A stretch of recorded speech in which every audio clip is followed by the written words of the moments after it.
He collapsed in front of the entire school, his daughter screaming, the crowd frozen. She saved him with shaking hands, then realized the man whose life she held was the boy who once ruined hers. But what he remembered and what he didn't would change everything she thought she knew about the past. Before we dive into this unforgettable journey, tell us in the comments, where are you watching from? If stories about love, sacrifice, and second chances speak to your heart, hit that subscribe button, because tomorrow we're bringing you another powerful story you won't want to miss. The gymnasium of Westbridge Elementary buzzed with laughter, music, and the scent of cotton candy. The annual school charity gala was in full swing, and fourth-grade teacher Natalie Bennett had barely had a moment to breathe since arriving. Parents milled about, children darted between booths, and teachers did their best to corral the chaos with practiced smiles. Natalie adjusted the sleeves of her soft burgundy blouse and gave a polite nod to one of the PTA moms who'd complimented her raffle table setup. She glanced at the stage, just as the MC handed the microphone to a sharply dressed man. He stood tall and confident, his tailored gray suit catching the overhead lights. His salt and pepper hair was slicked back neatly, and his voice carried with practiced ease.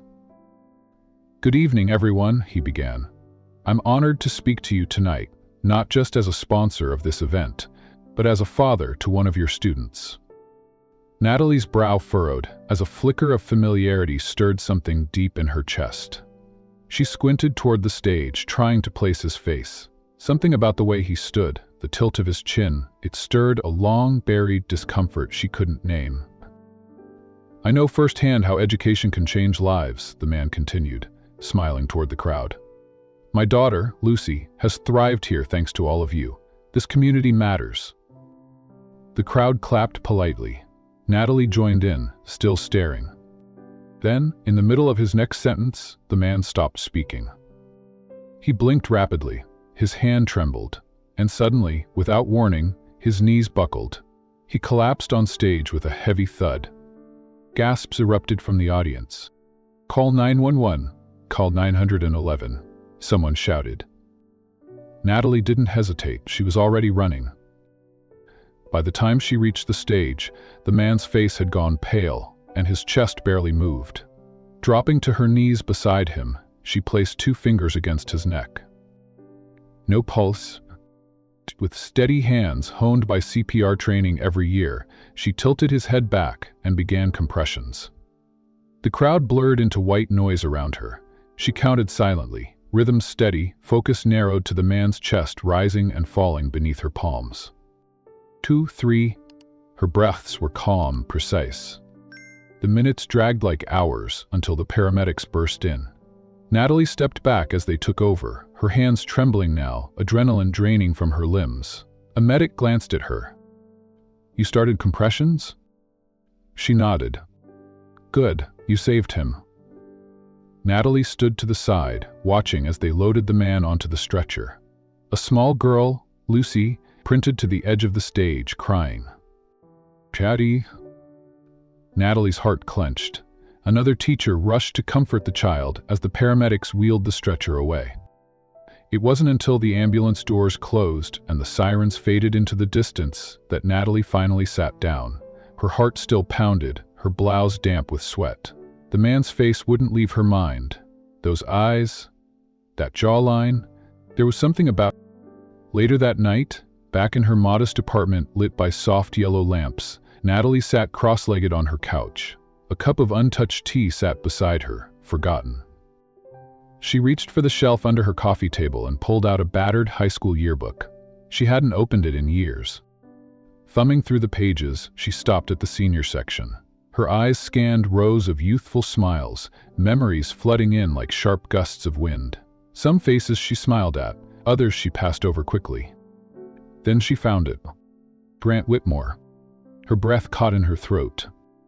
The teenage face was younger, cockier, but unmistakable. The smirk, the square jaw, the same glint in his eye. A cold shiver ran down her spine. It was him, Grant Whitmore, the boy who used to shove her books off her desk, who nicknamed her Natalie, who once humiliated her during Spirit Week by taping an eye and invisibles in her pants. She stared at the page, the photograph mocking her from years ago. Her fingers clenched the edge. She had just saved the life of the one person who made her high school years a nightmare. Natalie shut the yearbook and let it fall into her lap, the sound soft but final. She leaned back into the couch cushions, staring at the ceiling like it held answers. Her mind raced through every awful encounter, every time she'd walk through the halls of Ridgeway High with her head down, avoiding eye contact, hoping Grant and his crew would forget she existed. But they never did. He never did. And now, he was back in her life, years later, unconscious on a stretcher, after she'd breathed air into his lungs to keep him alive. She didn't know how to feel, proud, angry, confused. The appearance of all the people, she muttered under her breath, "Of course it's him." She stood, suddenly restless, and paced the room. Her hands were clenched in fists. It wasn't just the memories of humiliation, it was the injustice of it all. She had spent years working through that pain, years learning to value her worth again, and now, without warning, she'd saved the life of the boy who once told her she had none.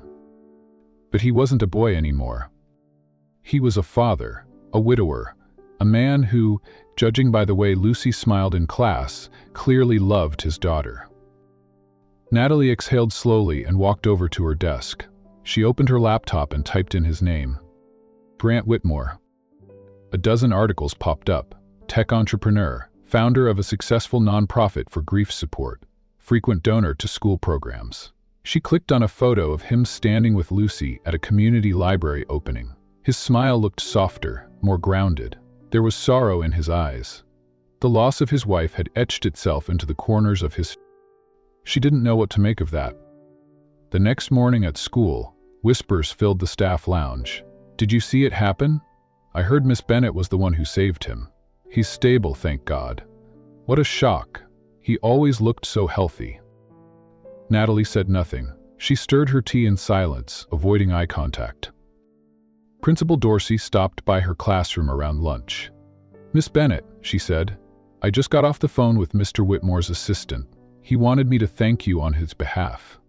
He's recovering at Lenox Hill and asked if we could pass along his gratitude." Natalie nodded. "I was just doing what anyone would do."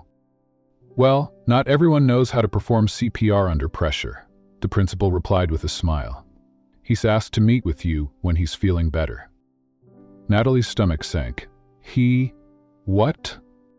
"To say thank you in person," the principal said. "No pressure, we'll let you know when the time comes." As the day wore on, Natalie couldn't shake the thoughts swirling in her head. Part of her wanted to walk into that hospital room and confront him, not as the girl he used to tease, but as the woman who saved his life. Another part of her wanted to stay far, far away. She glanced again at her desk, where Lucy's drawing from last week still sat, a crayon sketch of a house, a sun, and two stick figures labeled "Me" and "Daddy." Maybe people change. Maybe they don't. But one thing was certain. Fate had brought them face to face again, and this time, Natalie held the power. The front doors of Willow Glen Elementary creaked open just past noon, and Natalie looked up from her desk in time to see him. Grant Whitmore, dressed more casually this time, no designer suit, just a soft gray sweater and jeans, stood at the entrance of the office, scanning the lobby as if it were unfamiliar terrain. Her breath caught slightly, but she forced her expression into something neutral. He approached the front desk, giving a warm smile to the school secretary. "Hi, I'm here to pick up Ellie Whitmore," he said. "Of course, she's in Miss Bennett's class," the secretary replied, then turned to Natalie. "Would you mind walking her up?" Natalie rose, smoothing her skirt. "Of course." As she passed Grant, she offered a polite nod. "I'll just be a moment." He nodded back, but there was no flicker of recognition in his eyes. Nothing that indicated he knew who she was, just polite, passing acknowledgement. Natalie found Ellie sitting quietly by the classroom reading corner, her small hands folded neatly in her lap. "Your dad's here, sweetheart." Ellie perked up slightly, her face lighting with a subdued smile. "Okay."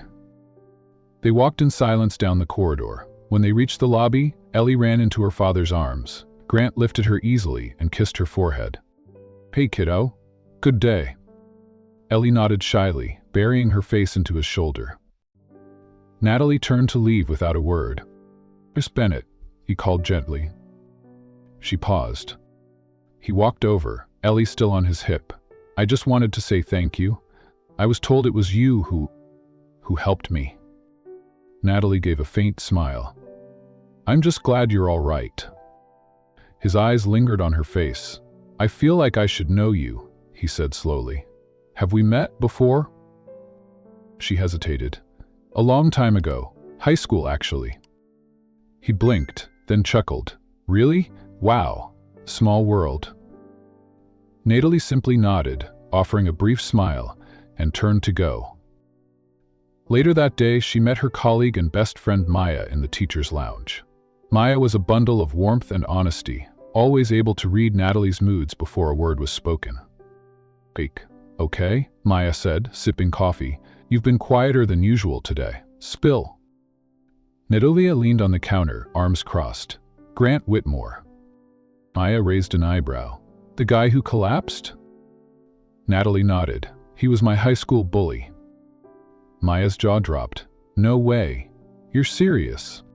Stage serious. He made my life miserable, called me names, humiliated me in front of everyone.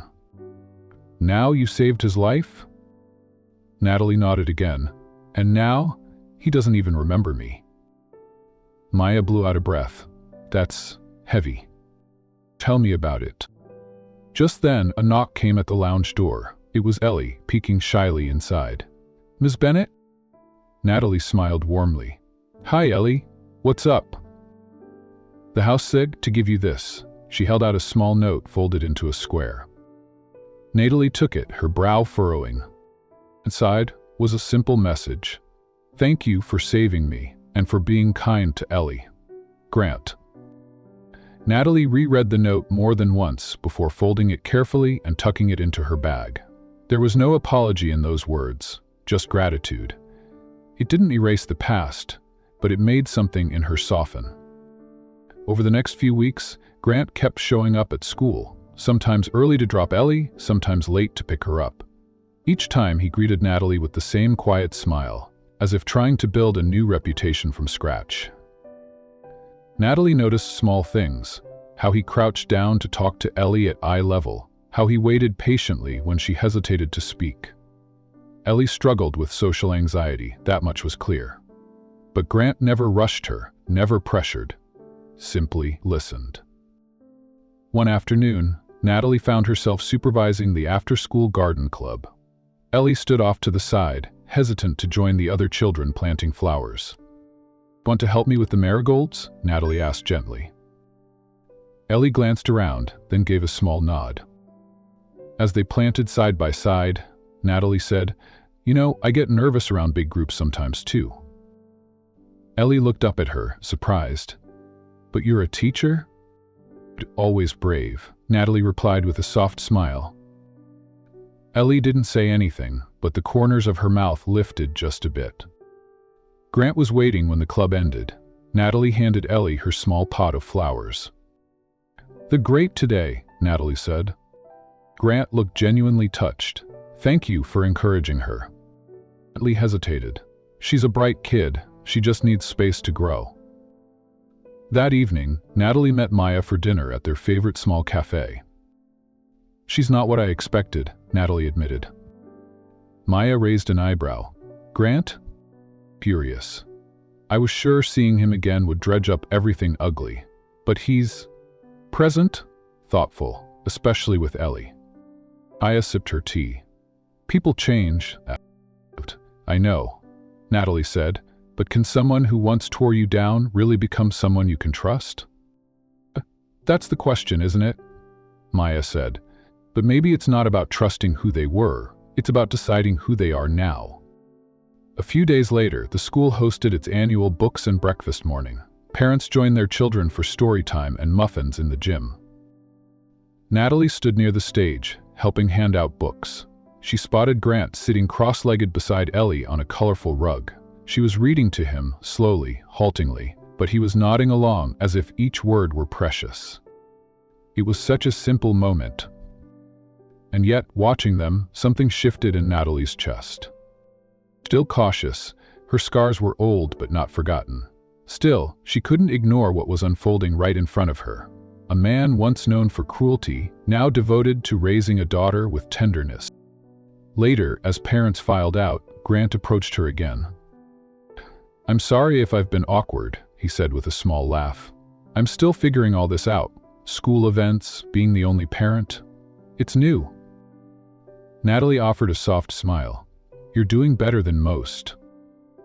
"Ellie talks about you a lot," he said.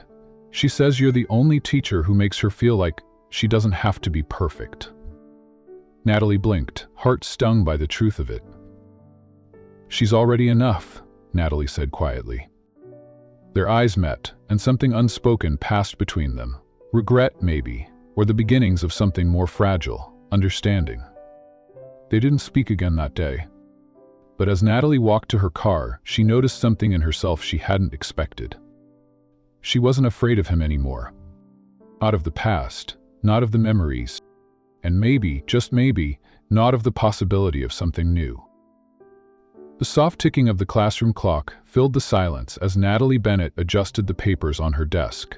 The last parent-teacher conference of the evening was scheduled for 6:30, and she knew exactly who it would be. Grant Whitmore, father of Ellie Whitmore, her quietest student, and the man who had once made her high school years unbearable. She told herself this was just a routine meeting, professional, detached. But when the door opened and Grant entered, guiding Ellie gently by the shoulders, Natalie's breath caught. "Hi, Miss Bennett," Ellie said in a barely audible whisper. Her fingers toyed with the hem of her sweater. Natalie smiled warmly. "Hi, Ellie, it's good to see you." Grant nodded, offering a faint smile. "Thanks for staying late. I know it's been a long day." She motioned for them to sit. Of course. The meeting began with the usual test scores, classroom participation, gentle encouragement. But as Natalie praised Ellie's progress in writing, the little girl's lip began to tremble. "I wish Mommy could see it," Ellie blurted out, her voice cracking. Grant's face shifted, his mouth tightened, and he reached across to hold his daughter's hand. But it was too late. The dam had cracked open. "Her every night," Ellie whispered. "Even when I'm doing okay." Natalie felt her own throat tighten. "Ellie," she said gently, "your mom would be so proud of you. I'm proud of you." And then, unexpectedly, Grant exhaled sharply, standing and turning away. "I'm sorry," he muttered, voice low. "I thought I could get through this." Natalie stood too, her heart thudding. "Grant?" But he lifted a hand, his shoulders shaking. "It's just, every time she says her name, it cuts me in half." She walked toward him slowly, unsure. "You don't have to do this alone." He turned to face her. There were tears in his eyes, raw, unapologetic. "Lost her," he said. "But sometimes, I think I lost Ellie too. She's here, but she's so far away." Natalie wanted to say something profound, something healing. Instead, she touched his forearm and said, "Grief doesn't leave, it just changes shape." He looked at her, eyes studying her face as if trying to place something. "You're familiar," he said slowly. "Have we met before?" Alice's heart froze. "I don't think so," she replied quickly. "Just school events, maybe." Grant searched her expression, then finally nodded. "Maybe." After they left, Natalie stood alone in the empty room, the air thick with emotion. She packed up slowly, walked out to her car, and sat inside for a long time before driving home. That night, with the lamp casting a soft glow in her small apartment, Natalie pulled out an old journal from her desk drawer. She hadn't written in it for years, but tonight, the words poured out. "Dear me. You thought you'd buried it all. The notes stuffed in your locker, the hallway laughter, the cruel nicknames written on the whiteboard behind your back. The day Grant Whitmore made you cry in front of the entire cafeteria because you wore hand-me-down shoes. You thought time had healed it. But today, that same boy, now a grieving father, broke down in your classroom. And your heart didn't feel hatred, it felt empathy." She paused, pen hovering. Was it possible to see the boy who once humiliated her, and also the man who held his daughter like the world depended on her tiny heartbeat? Natalie stared down at the journal, unsure whether to close it or keep writing. Her fingers lingered on the edge of the page, tracing the faint grooves of ink that revealed more than she'd spoken aloud in years. She finally set the pen down and folded the page back gently.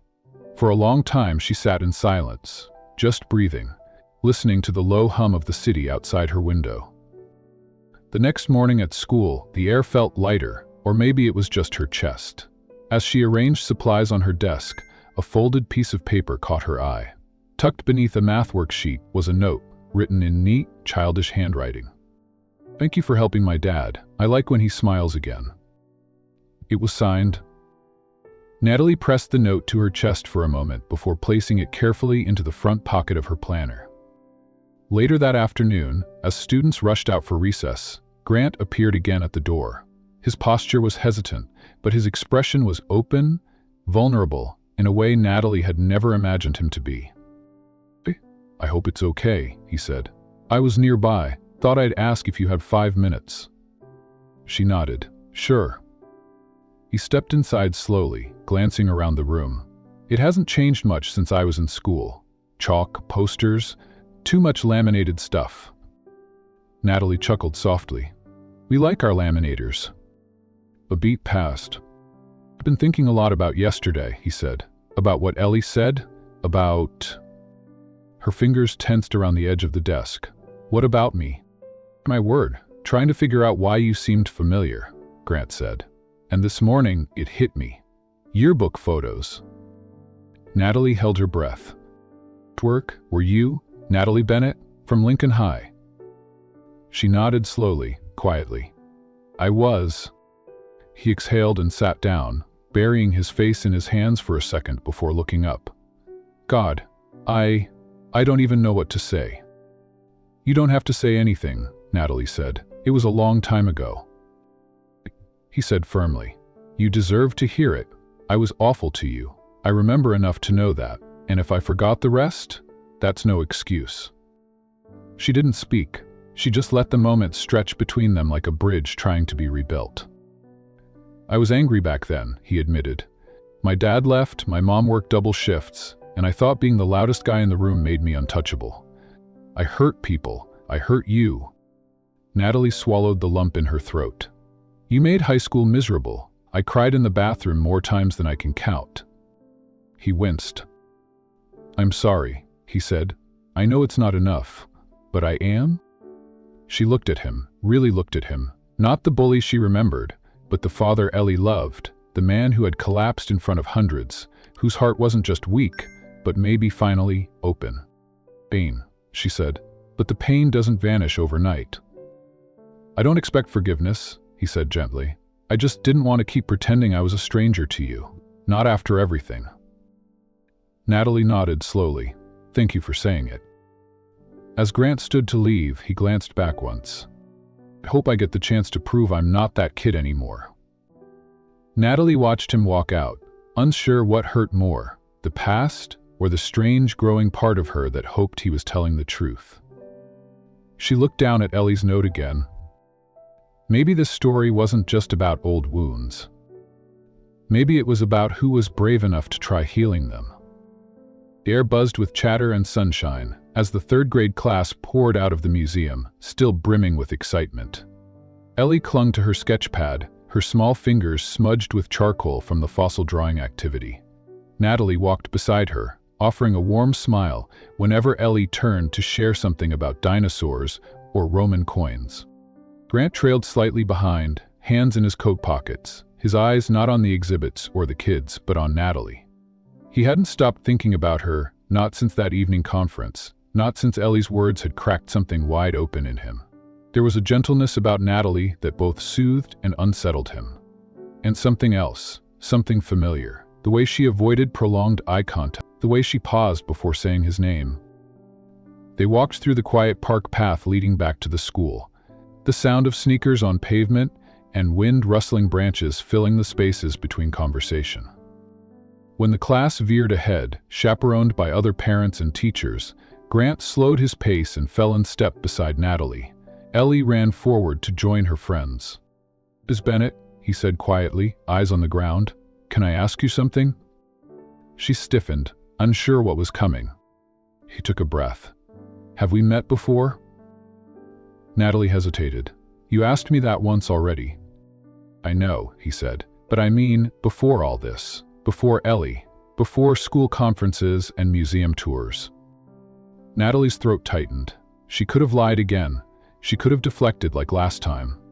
But the weight of the unsaid had grown too heavy to carry. She said finally, her voice barely above a whisper. "We went to the same high school." Grant stopped walking. He turned to face her, something shifting in his expression. "We did?" She nodded, trying to keep her tone even. "You were a senior? I was a sophomore." He frowned, struggling to reach through the fog of memory. "You don't remember me," she said. It wasn't a question. "That's okay." Grant ran a hand over his face. "No, there were hundreds of students. I was different then." "You were," she said, and when he glanced at her, her eyes were steady. "You were cruel." His breath caught. She could see it, the instant his features twisted with shame. "You don't remember specifics," he admitted, "but I believe you. God, I believe you. Natalie, I am so sorry." She didn't flinch at the use of her name. Maybe it was time. "You once stuck a kick me sign on my back before I gave my speech in English class," she said quietly. "And when I cried afterward, someone yelled, 'Cry baby Nat,' so loud that it stuck for the rest of the semester. I think that someone was..." Grant closed his eyes, the weight of old sins pressing down on his shoulders. "Was a stupid, angry kid," he said. "My mom had just left and I was lashing out. I didn't know how to deal with anything, so I made other people feel small to make myself feel..." Natalie looked down at her shoes. "Some tears trying to forget high school," she said, "but some memories don't let go so easily." "I don't expect you to forgive me," he said, "but I needed you to know I'm not proud of who I was. I've spent the last decade trying to become someone Ellie can be proud of, someone who lifts people up, not tears them down." Natalie looked at him. He really looked. He didn't look like the boy who once laughed at her tears. He looked like a man still haunted by who he used to be. And even more than that, he looked like a father who'd do anything not to pass those shadows down. They walked in silence for a moment, the path narrowing between tall hedges. The sound of children laughing in the distance reminded Natalie that this wasn't about the past anymore. Not entirely. This was about the little girl with soft brown eyes who called her Miss Bennett and stayed behind after class just to talk about stars and flowers. "She adores you," Grant said after a while, glancing toward the field where Ellie was skipping between trees. "You make her feel safe?" Analia's voice softened. "She reminds me of me, before I built all these walls." Grant slowed again, this time not to confront, but to consider. "You didn't have to keep showing up to these events," she said, trying to lighten the weight between them. "You could have just sent a driver, or a nanny." "I wanted to be here," he replied. "Ellie already lost her mom. I didn't want her to lose me too, not physically, not emotionally." Natalie turned to him. "You're a good father." His eyes welled up. He wasn't expecting that from her, not after what she'd just confessed. "I don't deserve that," he murmured, "not from you." She tilted her head. "You don't get to decide that. Redemption doesn't come from guilt, it comes from action and from consistency." They stood under the shade of an elm tree now, the leaves fluttering like whispers overhead. Natalie looked down the path, where the children and chaperones were waiting near the school's playground. But she didn't walk away. She didn't offer forgiveness, not yet, but she stayed. "I'm not sure I'm ready to forget," she said honestly. "I'm not asking you to," Grant replied, "but I want to make new memories, ones that matter." Natalie gave a quiet nod, unsure if it was acceptance or acknowledgement, but it was something. He reached into his coat pocket and pulled out a folded piece of paper. "What's that?" she asked. "Found it the day after I got out of the hospital," he said. "It was tucked into an old photo album, from high school." He handed it to her. She unfolded it, the edges soft from age. Her breath caught. It was a photo, grainy and faded, taken at a pep rally. In it, a younger Grant stood with a group of popular kids, sneering, and just barely visible in the background was her, Natalie, walking past with a backpack clutched tightly, her head down. "I looked at that picture for 10 minutes before I realized you were even in it," he said. "But once I did, I couldn't unsee you." She folded it slowly. "Why give it to me?" "Because I want you to have the past," he said, "so I can focus on the future." Natalie didn't know what to say. Grant turned, spotting Ellie waving from the swings. "We should get back." They started walking again, this time side by side. Not teacher and parent, not victim and perpetrator, but two people quietly examining the space between who they were and who they were trying to become. As they neared the playground, Ellie bounded up and grabbed both their hands. "Miss Bennett, did you see the giant dinosaur bones in the museum? I drew them in my notebook. Want to see?" And Alex smiled. "Of course I do." Ellie held up the notebook proudly. "I'm going to be a scientist one day." Grant chuckled. "I believe it." As the sun warmed their faces and the school bell rang faintly in the distance, Natalie felt a flicker of something unexpected. Not closure, but the possibility of something new, growth perhaps, or healing. And for the first time in a long while, she didn't walk away from it. She walked toward it. The classroom buzzed with laughter, the scent of paint and markers hanging in the air like a bright memory already being made. Natalie Bennett moved between the student tables, smiling as little hands dipped brushes into watercolors and smeared glitter glue across poster boards. Above them, a colorful banner read, "Kindness through Art." The project had been her idea, a way to let students express emotion, identity, and empathy through creativity. But what she hadn't expected was the turnout from parents. Especially not him. Grant Whitmore stood near the back, carefully pouring acrylic paint into tiny plastic trays. He was dressed casually for once. No tie, no tailored jacket, just a soft gray sweater with the sleeves rolled up and paint on his fingertips. He laughed when one of the boys asked if he'd ever painted before. "Once. A long time ago," he replied with a shrug. "I wasn't very good."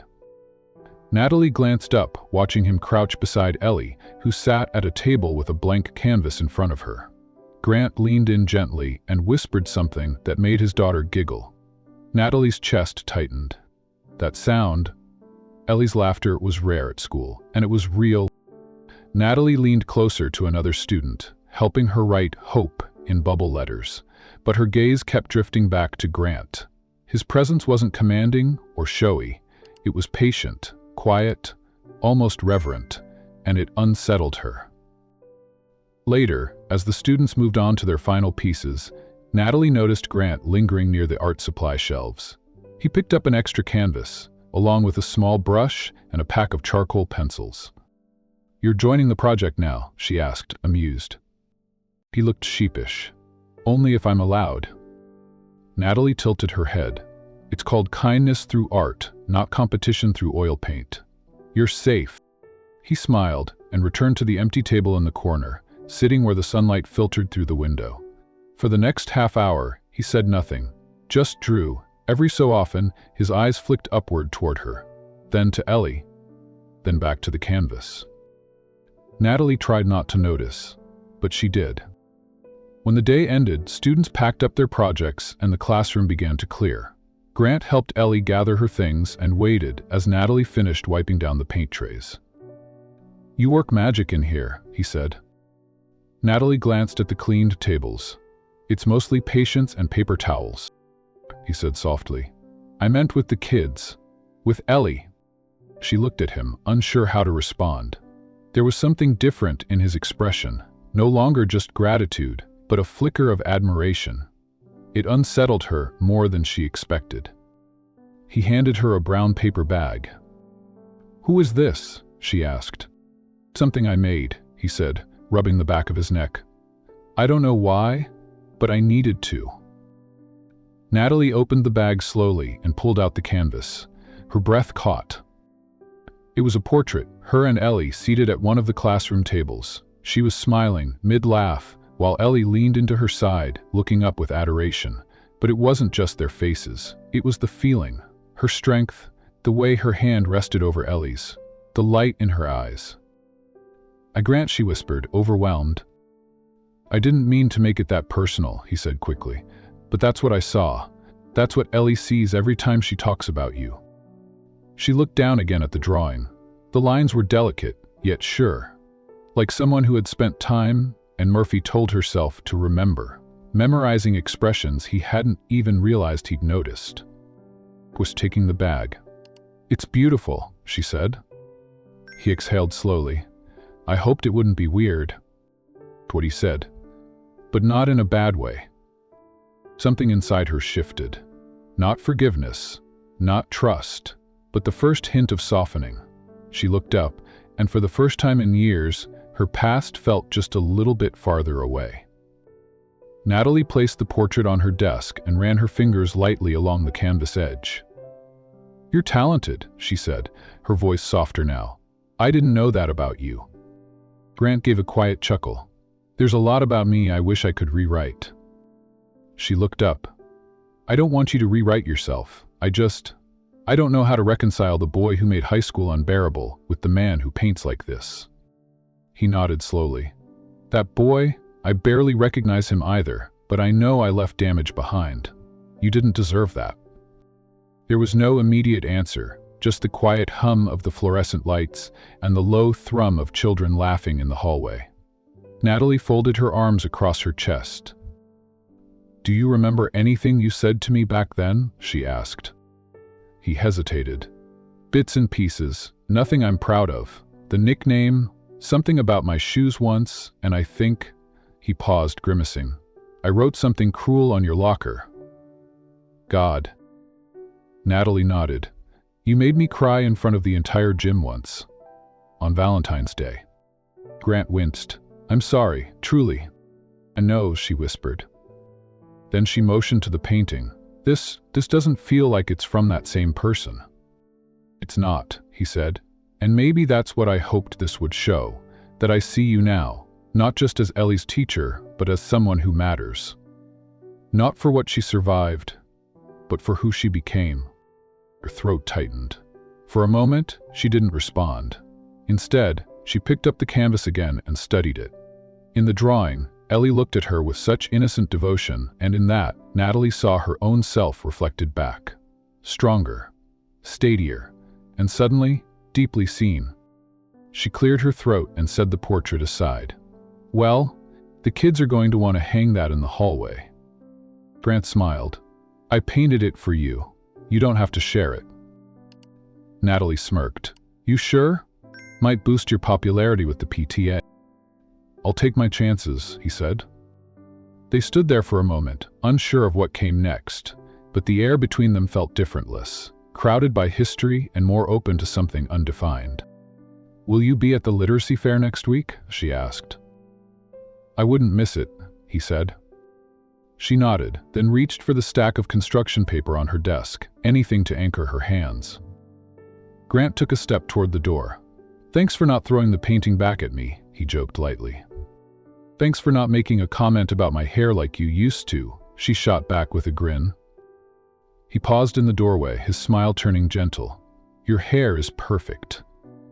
Then he walked out. Natalie stared after him for a long moment before lowering herself into her chair. The portrait leaned against her desk, face out, watching her. She brushed a finger over the charcoal outline of her own smile. It wasn't just art.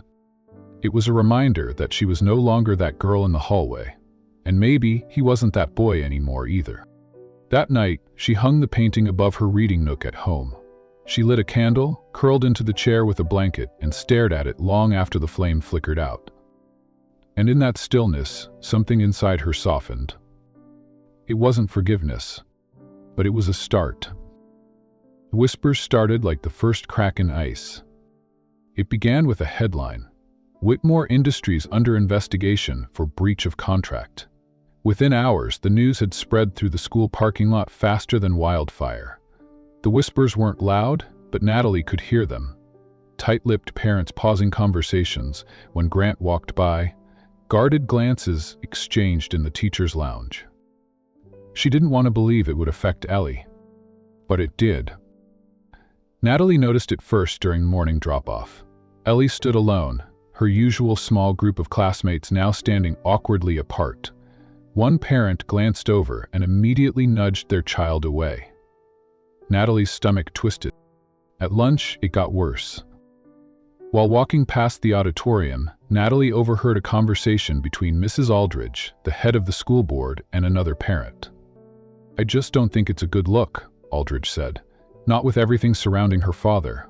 Maybe it's best we leave Ellie out of the showcase." Natalie froze. The showcase? That was Ellie's one shining moment. She had spent weeks preparing her poem and watercolor piece with such trembling, earnest hope. Natalie had watched her build confidence little by little. To take that away now would be devastating. Without thinking, Natalie stepped into the hallway. "I'm sorry, did I hear that correctly?" she asked, her voice calm but unwavering. Both women turned, surprised. Mrs. Aldridge blinked. "Miss Bennett, this is a private conversation." "Then you should have it somewhere private," Natalie replied, her voice quiet but firm. "Ellie is one of the most compassionate, talented students in my class. If the showcase is meant to highlight excellence, she absolutely belongs there." The other parent shifted uncomfortably. Aldridge straightened her blazer. "I understand you're fond of the girl, but image matters. These things affect perception. It's about what's best for the..." Natalie folded her arms. "No, it's about what's best for the children, and no child should suffer for something they have nothing to do with, especially not Ellie." The silence that followed was sharp. "I'll be including her in the showcase," Natalie said. "If there's an issue, you're welcome to bring it up at the next staff meeting." She turned and walked away before either woman could respond. Her heart thundered in her chest, but she didn't regret it. Later that afternoon, after the final bell, Grant stood just outside the art room. He looked uncertain, like he wasn't sure whether he was allowed to be there. "Rick, I heard what you said," he murmured. Natalie stopped in her tracks. "I didn't say it for anyone to hear," she replied. "I said it because it was right." Grant hesitated, then stepped closer, something unreadable in his expression. "Help you thinking how she might have hurt him when she said, 'A word from you?' I didn't even know about the lawsuit until the press did. It's an old deal, from years ago, before I got clean." "Before Ellie?" Natalie didn't interrupt. She saw the pain in his eyes, the old shame. "You didn't have to defend us," he said, voice rough. "But you did." She shrugged. "Because it mattered." Grant looked at her for a long moment. Then he reached into his coat pocket and pulled out something weathered and folded. A soft notebook, corners frayed. "I found this the other day while cleaning out old boxes," he said. He handed it to her. Natalie opened it slowly, her breath caught. Were scrawled in the margins of random pages, in messy, teenage handwriting, was her name, over and over again, sometimes in cursive, sometimes circled. Once, next to a half-finished sketch of her reading a book. She looked up at him. "I didn't know what I felt back then," Grant said, his voice breaking. "I was a dumb, angry kid, and I hurt you. But I saw you. Even then, I saw you."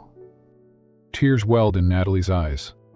Natalie's fingers trembled slightly as she closed the notebook. The paper was thin from time, but the ink still held its shape, like the memory itself had been waiting all these years to breathe. "You remembered me," she whispered. "I never forgot you," Grant said. She looked at him, unsure whether to feel seen or shaken. The pain she had carried for years had roots in these very pages. The notes passed behind her back, the hallway laughter, the day she'd run home crying with her books thrown across the parking lot. But here, in the fragile paper of a teenage boy's notebook, was another truth. "I used to write your name because I didn't know how to talk to you," Grant admitted. "I was afraid of how much I noticed you. Afraid you saw how lost I was and that you'd hate me for it." Natalie wiped her cheek. "You were awful to me, Grant." "You know," he said softly, "and I'd give anything to go back and undo it." but I can't. All I can do now is show you who I've become."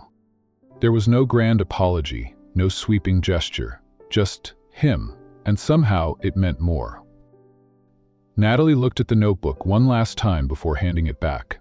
"You should keep it, for Ellie someday." Grant nodded. "I want her to know everything, not just the man I've become, but the one I used to be, and who helped change that." The following morning, Ellie stood nervously outside the auditorium door, holding her watercolor painting with trembling fingers. A few children ran past her, one bumping her elbow. She clutched the frame tighter, but didn't cry. Natalie approached quietly. "You ready?" Ellie looked up. "They said, some kids said I shouldn't be in it, that my dad's in trouble." Natalie knelt to her level. "Ellie, you belong here, not because of your last name, because of your heart, your work, and the beauty you bring to this school." The little girl blinked at her, then asked in a small voice, "Even if people are mad at my dad?" Natalie smiled gently, "Especially then." That night, the school showcase glowed with fairy lights and the ergonomic hum of chatter. Artwork lined the walls, dreamscapes, self-portraits, and colorful mosaics. Parents admired the displays, some pausing by Ellie's watercolor, a soft, sweeping piece of a girl beneath a tree, holding hands with a woman who looked like a blend of Natalie and someone else. Grant stood beside it, watching silently as parents passed. Some gave tight smiles, others kept walking. But when Ellie walked up, holding Natalie's hand, he bent down. "You did it," he said. Ellie nodded, "Because she told me I could." Natalie's eyes met Grant's. Later that evening, after the crowd had thinned and Ellie was in the car with a chaperone friend for a sleepover, Natalie found herself alone in the art room, cleaning up. Grant stepped in quietly, holding something behind his back. She turned toward him. "She was amazing tonight." "Were you?" he said. "What's that?" He held out a small wrapped parcel. Nothing fancy, newspaper and ribbon. Natalie opened it carefully. Inside was a hand-painted ceramic tile. On it was the same tree from Ellie's watercolor, but at the base, 2 initials, G+N. "It's not much," Grant said, "but it's real." Natalie traced the edge of the tile. "Is this your version of a locker carving?" Grant chuckled softly. "Maybe." She looked up. "You've changed, Grant. I see it. I do. I still see you, Natalie, every day." Her throat tightened. "I don't know where this is going, but I'm not afraid of finding out." He stepped closer. "Then let's find out, together." And there, under soft classroom lights, with paint-stained chairs and quiet echoes of the day's wonder, they stood close, not in the past, not in apology, but in something beginning. The envelope was pale yellow and slightly wrinkled, tucked into Natalie's faculty mailbox with no return address. Her name, Miss Bennett, was written in firm, slanted handwriting she hadn't seen before, yet somehow felt familiar. She closed her classroom door, heart thudding, and slowly opened it. Inside was a single sheet of lined paper, filled with careful words that made her breath catch with every sentence. "Dear Natalie, I've written this letter more times than I can count. There's no easy way to say everything I want to say, but I'll try. You saved my life the night I collapsed, not just physically, but in ways I didn't even realize I needed. I used to think grief was a wall, something to lean on, cry against, or crumble beside. But when I met you again, though I didn't know it was you, I realized grief can also be a bridge, one that connects the past and the present, pain and healing, and somehow you stood on both ends of that bridge." Natalie's fingers trembled as she read, her throat tightened. "I didn't recognize you at first, but the more I watched you, how you spoke to Ellie, how you looked at people when they thought no one was watching, I remembered things I wish I could forget. And I remembered the girl in the hallway who once carried a sunflower in her hand, even when the world felt cold. Out that he was able to. William spent an entire day filling out his college application. There's no excuse. I've spent years trying to become a man my daughter wouldn't be ashamed of. But when I realized who you were, I felt that shame all over again. Because the truth is, I saw you, even back then, and I mocked what I didn't understand. You never forgot your kindness, your strength, and now, watching you guide Ellie with that same strength, it undid something in me I thought had already broken for good. Natalie pressed the letter to her chest, tears threatening to spill. Her memory replayed the cruel high school days, the taunts and slammed lockers, the sting of isolation. And yet, here was a man owning his past, acknowledging her pain without diminishing it. She read on. I need to take time away, just briefly, to clean up the mess that's resurfaced in my company. But I didn't want to leave without telling you this. To you now, Natalie. Not as a reminder of what I did wrong, but as a chance to do something right. I love you. I love how you protect the ones who need it. I love how you stand when everyone else turns away. I love you not because I deserve you, but because you make me want to deserve better. This letter makes you want to shut the door on me forever, I understand. But I hope it does something else. I hope it opens the window. Yours, if you'll have me. Grant. Natalie sat in silence, her hands shaking, the weight of the letter resting on her lap like a secret long held and finally released. Her heart ached, not from confusion, but from clarity. The boy who once made her cry had become the man who now saw every part of her. A soft knock at her classroom door stirred her from her thoughts. Ellie peeked inside, holding something crumpled in her small hands. I made you a picture, she said, stepping forward shyly. Natalie knelt down. You did? Ellie opened the folded paper. It was a crayon drawing of 3 stick figures holding hands under a bright yellow sun. One had curly hair like Natalie's, one was tall with glasses like Grant. In blocky letters above their heads it read, Addie plus Miss Bennett plus me. Natalie's voice cracked. Ellie, this is beautiful. Ellie smiled, then leaned in and whispered, I think Daddy really likes you. Natalie hugged Ellie gently, careful not to crush the crayon drawing between them. She felt something inside her shift, something warmer, lighter. That letter, that drawing, they weren't just confessions or gestures. They were the beginning of something honest. The next few days passed quietly. Grant didn't return to school, and neither did Ellie for a few days. Natalie figured he was handling the legal storm circling his company, just as he'd said in the letter. But the silence made her restless. She missed Ellie's curiosity, and though she tried to deny it, she missed the quiet tension Grant always carried in the room, the way he watched her like she mattered. And Friday, as the sun cast its last golden light across the hallway, Natalie stayed late after class. Papers were graded, desks were stacked, but she couldn't bring herself to leave. Something about this evening felt unfinished. She stood near her classroom window, watching the horizon dim. The campus was nearly empty. Then, the hallway door creaked open. She turned slowly. And there he was. Grant stood at the entrance, hair tousled from wind, a little tired around the eyes, but smiling. In his hand was a single sunflower. Natalie's breath hitched. He stepped closer, holding it out. It was the only one left at the florist. Thought it might still be your favorite. She reached out, fingers grazing the rough stem. You remembered. I never forgot. Silence stretched between them like a held breath. Grant looked down for a moment, then met her eyes. The lawsuit's resolved. I've made things right, legally at least. But what mattered more was making things right with you. Natalie blinked quickly, trying to focus past the tears gathering in her eyes. Why the sunflower? He smiled faintly. You were holding one the day I first saw you at school. Not the day I taunted you, the day before. You were just standing at your locker, smiling at it like it meant something. I never understood it back then. I carried it because I was terrified, Natalie admitted, her voice soft. First day of high school, my mom told me, when in doubt, carry beauty with you. I thought if I held on to something bright, I wouldn't feel so invisible. You were never invisible, he said, stepping closer.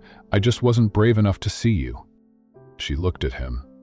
This man, who had once been the face of her pain, now standing before her with honesty etched into every word, and despite the ache of memory, her heart didn't recoil. It leaned in. "I read your letter," she whispered. She said, "because it's easier to hold on to hate than admit someone has changed. But you're not the boy from high school anymore." "I hope not." She held the sunflower in both hands.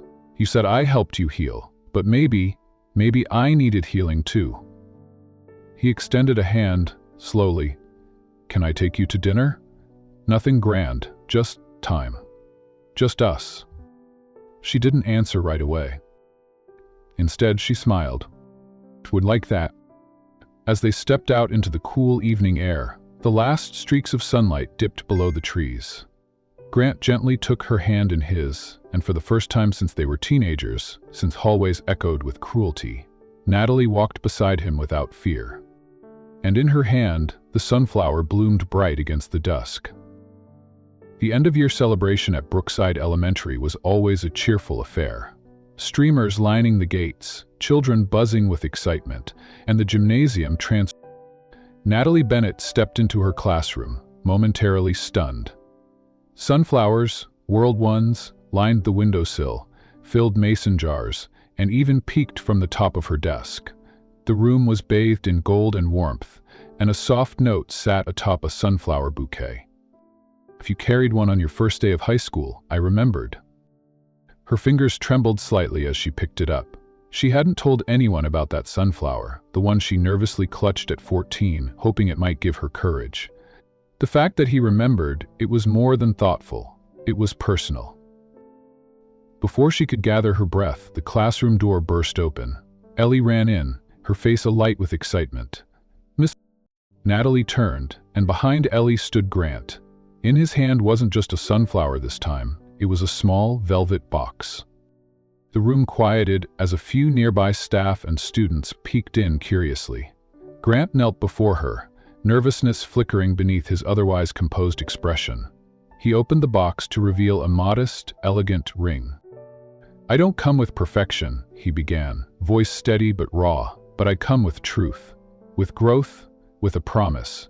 Not because I deserve your forgiveness, or even this moment, but because, with you, I finally became the man I was always meant to be." Natalie's breath caught in her throat. Her hand moved to her chest, stunned not by the proposal, but by the transformation in the man before her. Grant continued, his gaze unwavering. "You taught my daughter what bravery looks like, and you reminded me of who I used to be and who I can still become. Natalie, will you marry me?" There were no flashbulbs, no cameras, just the golden light through the window, the soft hush of sunflower petals rustling, and the heartbeat of a moment that changed everything. Tears welled in Natalie's eyes as she nodded, barely able to whisper, "Yes." Ellie clapped her hands, bouncing on her toes. She said, "Yes, Daddy." She said, "Yes." Laughter and applause erupted from the hallway as word spread. Students cheered, teachers smiled, and the janitor wiped his eyes with a napkin. Grant rose and gently slipped the ring onto her finger. It wasn't grand, it wasn't expensive, but it was perfect. Natalie looked at him, her voice full of emotion. "You remembered the sunflower." He nodded. "It was the first thing I ever noticed about you. Back then, I didn't know how to treat someone I admired." He said, brushing a tear from her cheek. "I only want to honor you. Every day." She stepped into his arms, letting herself lean fully for the first time, not into the man he once was, but the one he chose to become. Outside the classroom, Ellie tugged their hands together. "Come on, there's cupcakes." They laughed and followed her, fingers entwined, hearts light. The school gymnasium was filled with music and laughter. Teachers mingled with parents, students darted between tables, and paper lanterns swayed softly from the rafters. But all eyes turned when Natalie entered with Grant and Ellie by her side. It wasn't the hand-holding that caught attention.